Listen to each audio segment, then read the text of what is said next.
If you've ever witnessed a child in the middle of a full-blown meltdown, you know it feels entirely unpredictable.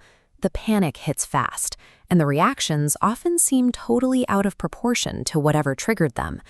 Consider an 8-year-old dealing with their parents' divorce. Out of nowhere, the child begins having violent tantrums, and their school grades drop almost overnight. Or take a young student who suddenly refuses to attend school. They've become uncharacteristically aggressive with classmates, hiding the fact that they are being targeted by a bully. In both of these cases, the extreme behaviors are merely symptoms. Underneath the surface is an unarticulated emotional storm that, if left unaddressed, can actively damage a child's social development. Our standard instinct is to shut the negative behavior down immediately. For the grieving 8-year-old, parents might try to provide strength by saying, "Don't cry, you have to be brave." For the student acting out in school, the reaction is often swifter and harsher. Adults label the child naughty and rely on scolding to force compliance. These reactions fail because they target the outward behavior while ignoring the root cause.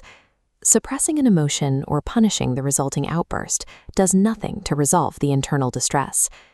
Relying strictly on behavioral suppression creates a psychological vacuum. It leaves the child confused and frustrated, while the adults find themselves on the other side of an ever-widening communication gap. To bridge that gap, psychologist John Gottman developed a framework called emotion coaching. It serves as a healthy, structured alternative to simply demanding silence. The process begins with 3 foundational steps: notice the emotion, connect, and listen with empathy. This leads to step 4, labeling the emotion. Here, the adult translates a raw, physical feeling into a concrete word. Why does the simple act of assigning a specific word to a feeling have such a profound impact on a child's behavior? Labeling an emotion moves the internal experience from total confusion to structured clarity. Verbalizing a feeling builds self-awareness, forcing the brain to shift processing power away from the amygdala's raw panic and toward the cognitive centers responsible for language and logic. This shift triggers a calming process at the cellular level. The moment an accurate emotional label is applied, the nervous system begins transmitting signals to slow the heart rate and lower stress hormones. Naming the emotion functions as a neurological circuit breaker. It interrupts the cycle of a meltdown by giving the brain a conceptual handle to grip, bringing the system back under control. Let's return to the student being bullied.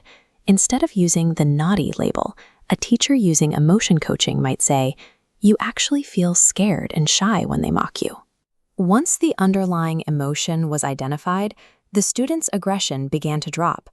Because they felt understood, they were able to talk about the bullying and begin rebuilding their self-confidence. In the divorce case, the shift was just as effective. The mother moved away from "don't cry" and instead said, "I know you are scared and sad when Dad isn't living with us anymore." Within weeks of having their feelings validated, the child's tantrum ceased. By addressing the root emotion, the child's baseline psychological state began to stabilize. Prioritizing emotional recognition over immediate behavioral correction provides the internal security a child needs to resolve the outward crisis. This dynamic links to John Bowlby's attachment theory, exploring how these interactions shape long-term psychological health. Bowlby's work shows that children require close, responsive, and consistent relationships to feel safe in the world. When an adult recognizes and names a child's pain, it proves that the adult is a reliable protector who is paying attention. Through this process, a parent or teacher becomes more than just an authority figure. They become a psychological safe harbor for the child. While this framework helps stop a tantrum today, it also builds the internal infrastructure a child needs to manage stress in the future. Each time an adult coaches a child through a crisis, they are reinforcing 5 pillars of emotional intelligence: self-awareness, self-regulation, motivation, empathy, and social skills. These 5 pillars provide a child with more cognitive tools to navigate stress as they grow into independent adults. Adults cannot shield children from the storms of life, but by giving their pain a name, they provide the internal compass needed to find the way through.